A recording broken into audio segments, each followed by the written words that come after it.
আসসালামু আলাইকুম সকলকে হাবিব ব্লগ টেকের ওয়ার্ডপ্রেস বাংলা ভিডিও টিউটোরিয়ালের অষ্টম পর্বে স্বাগতম। তো আমরা গত পর্বে ওয়ার্ডপ্রেসের মেনু কন্ট্রোল করা শিখেছি।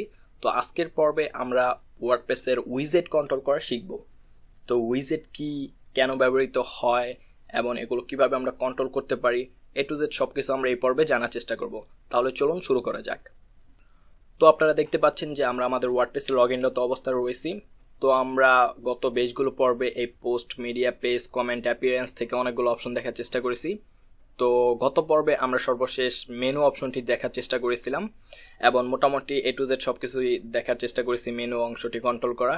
এবং আজকের পর্বে আমরা এই অ্যাপিয়ারেন্স থেকে উইজেট অংশটি কন্ট্রোল করা শিখব এবং এটা কিভাবে আমরা করতে পারি সবকিছু আজকে দেখব। তো সবার প্রথমে আমাদেরকে জানতে হবে উইজেটটা আসলে কি। তো এই জন্য আমরা আমাদের ওয়ার্ডপ্রেস ওয়েবসাইটে এখন বর্তমান অবস্থা যা রয়েছে সেটা আমরা এখন একটু দেখে নেই। তো এই হচ্ছে আমাদের বর্তমান এই ওয়ার্ডপ্রেসের অবস্থা। তো উইজেট হচ্ছে মূলত এই একটি পার্ট আর কি। ওয়ার্ডপ্রেসে অনেকগুলো পার্ট থাকে, অনেকগুলো একটি সাইটে অনেকগুলো পার্ট নিয়ে গঠিত একটি থিম। তো সেই পার্টগুলো আসলে একটি উইজেট। যেমন এই সার্চ একটি পার্ট এবং এই রিসেন্ট পোস্ট একটি পার্ট, এইটুক মিলে একটা হচ্ছে অংশ। এবং এই রিসেন্ট কমেন্ট এটা একটা অংশ, ক্যালেন্ডার এটা একটা অংশ, ক্যাটাগরি এটা একটা অংশ, এরকম এই পুরো কন্টেন্ট এটা একটা অংশ, এখানে হেডিং রয়েছে, এই সব কিছু একটা অংশ এবং এগুলোকে এক একটা উইজেট বলা হয়।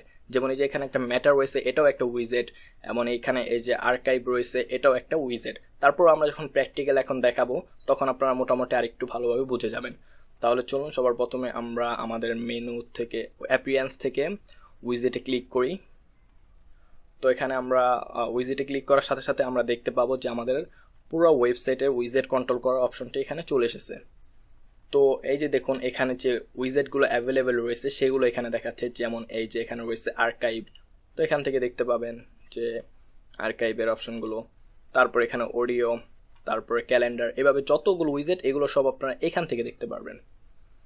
এবং এই ওয়েবসাইটের কোন লোকেশনে কোন উইজেটগুলো আপনারা রাখতে চান সেগুলো আপনারা এখান থেকে চাইলে দেখতে পারবেন। যেমন এখানে রয়েছে রাইট সাইড বার, তারপর রয়েছে লেফট সাইড বার, এরকম আরও অনেকগুলো লোকেশন দেওয়া রয়েছে। যেমন এই যে ফুটার সাইড বার 4, তারপর 1 2 3 4, এভাবে যতগুলো দরকার ততগুলো এখানে দেওয়া রয়েছে। তো এই লোকেশনগুলো বিভিন্ন থিমে বিভিন্ন রকম দেওয়া থাকে, তবে এই থিমটি খুবই ভালো থিম এবং এই থিমটিতে মোটামুটি অনেকগুলো লোকেশন দেওয়া রয়েছে। তারপরও অন্যান্য থিমে অনেকগুলো লোকেশন, অন্য ধরনের লোকেশন থাকতে পারে, তবে এই রাইট সাইড বার এটা মোটামুটি সবগুলো থিমেই থাকে, কারণ এটা খুবই ইম্পর্টেন্ট একটা সাইড পজিশন বা একটা লোকেশন যেখানে থাকবে। সাধারণত এই আমাদের যে কন্টেন্ট, মেইন কন্টেন্টের পাশে যে সাইড বারটা থাকে এটাকে সাইড বার বলা হয়, পাশে যে কন্টেন্টগুলো থাকে সেটাকে সাইড বার বলা হয়। এবং আপনারা যদি এখন চান যে আমাদের একটা পেজের ভিতরে কোনো সাইড বার থাকবে, যেমন এখানে আপনারা দেখতে পাচ্ছেন যে আমাদের সাইড বারটা কিন্তু এখন এখানে এই রাইটে নাই, এটা কিন্তু লেফটে রাখা রয়েছে। তো আমরা চাইলে এটাকে কাস্টমাইজ করে কিন্তু এটা রাইটে নিয়ে আসতে পারবো এবং রাইট সাইড বারে আমাদের উইজেটগুলো রাখতে পারবো। তো সেটাও আমরা এখান থেকে করতে পারবো। এই জন্য সবার প্রথমে আমরা যদি রাইট সাইড বারে উইজেটগুলো দেখিয়ে, দেখুন এখানে রয়েছে search, recent post, recent comment, calendar, এগুলো দেখুন এখানে কিন্তু অলরেডি আমাদের এই যে এগুলোই রয়েছে, যেমন search, recent post, recent comment, calendar, এগুলো। তো আমরা চাইলে এগুলোকে এখান থেকে এডিট করতে পারবো খুব ইজিলি। যেমন এখানে এটাকে যদি আমরা এই সার্চ অংশটাকে যদি আমরা ডিলিট করে দিতে চাই, এখান থেকে জাস্ট ডিলিট করে দেবো। এখন যদি আমরা এখান থেকে এটাকে জাস্ট রিলোড করি, দেখুন এখানে সার্চ অংশটি চলে গেছে। এই রিসেন্ট পোস্টটাকে যদি আমরা নিচে নিতে চাই সেটাও করতে পারবো, এখান থেকে জাস্ট টেনে যেখানে আমরা রাখতে চাই সেই পজিশনে দিয়ে দিব। এবং এখান থেকে যদি রিলোড করি সাথে সাথে দেখুন রিসেন্ট পোস্টটা একদম নিচে চলে গেছে। তো এখান থেকে আমরা যে কোনো একটা দিয়ে দিতে পারবো। এবং এখান থেকে যদি আমরা চাই যে কোনো একটা উইজেট আমরা এখানে অ্যাড করব, তাহলে এখান থেকে জাস্ট এই অডিওটা যদি অ্যাড করতে চাই জাস্ট এখান থেকে টেনে এখানে দিয়ে দিব। দেখুন এখানে আমরা চাইলে এটার একটা টাইটেল দিয়ে দিতে পারবো, যে কোনো কিছু টাইটেল দিতে পারি, মিউজিক দিয়ে দিলাম। এবং এখানে একটি অডিও অ্যাড করে দিতে হবে, যদিও বা আমাদের এখানে কোনো অডিও নাই। তো আপনারা চাইলে এখান থেকে অ্যাড করে নিতে পারবেন এই সিলেক্ট ফাইল থেকে। এখানে 40 MB বেশি আপনারা এখানে আপলোড করতে পারবেন না, এর নিচে আপনাদের আপলোড করতে হবে। সাধারণত অডিওগুলো এত বড় ফাইল হয় না, এত বড় সাইজ হয় না, 3 থেকে 4 MB বা 5 MB 10 MB হয়ে থাকে। তো সেগুলো আপনারা এখান থেকে অ্যাড করে দিতে পারবেন এবং খুব ইজিলি এখানে রেখে দিতে পারবেন। এবং তারপর এখান থেকে সেভ করে দিলে সাথে সাথে এটা সেভ হয়ে যাবে। আপনারা চাইলে এটাকে আবার এখান থেকে দিয়ে দিতে পারবেন। তারপর আমরা যদি এখান থেকে রিলোড করি সাথে সাথে দেখতে পারবো যে এখানে আমাদের অডিওটা আসবে না, আসলে আমাদের অডিওটাও এখনও ওইখানে আপলোডই করা হয় নাই এই জন্য। তো আপনারা চাইলে এরকম আরও অনেক অপশন রয়েছে, যেমন ফুটার 1।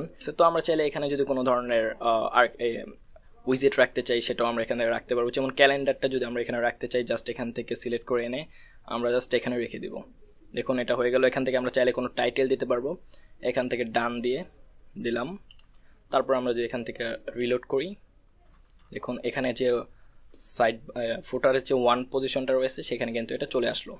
আমরা চাইলে এখানে যে 4 অপশন রয়েছে এখানেও একটা কিছু রাখতে পারি অ্যাজ লাইক ক্যাটাগরি।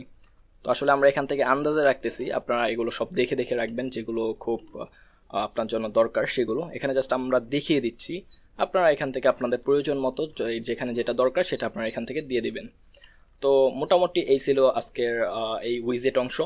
আশা করি আপনারা সকলে বুঝতে পেরেছেন। যদি কোনো ধরনের কোনো কোশ্চেন থাকে অবশ্যই কমেন্টে জানাবেন।